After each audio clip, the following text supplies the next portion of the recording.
ఏమంటారు? ఏ ఏ అంశాలు అందుకు దోహదపడతాయని అనుకోవచ్చు?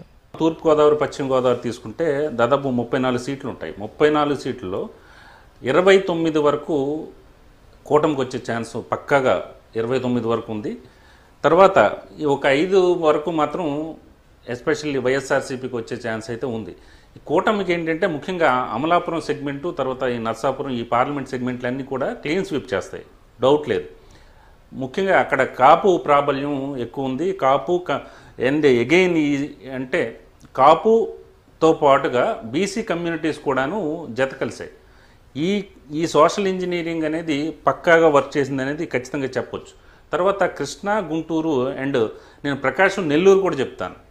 వాస్తవానికి అంతమంది ఏమనుకున్నారంటే తూర్పుగోదావరి పశ్చిమ గోదావరిలోనే కూటమి ఎక్కువ స్కోర్ చేస్తుంది, తర్వాత వైఎస్ఆర్సీపీ కూడా అలాగే భావించి ఉండొచ్చు.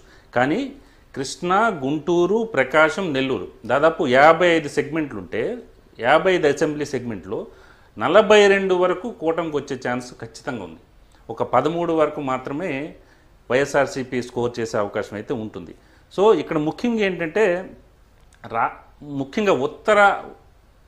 ముఖ్యంగా తూర్పుగోదావరి పశ్చిమ గోదావరి తీసుకుంటే అక్కడ ఆక్వాకల్చర్ ఉంది. తర్వాత ఈ సంక్షేమ పథకాల కంటే కూడా వాళ్ళకి ముఖ్యంగా ఉద్యోగాల కల్పన దీంట్లో ఫెయిల్ అయింది అనేది ప్రభుత్వం ఫెయిల్ అయింది. తర్వాత ఈ శాండ్ మాఫియా ఇలాంటివన్నీ కూడాను ప్రభావితం చేసే అనేది నేను గట్టిగా చెప్పగలను.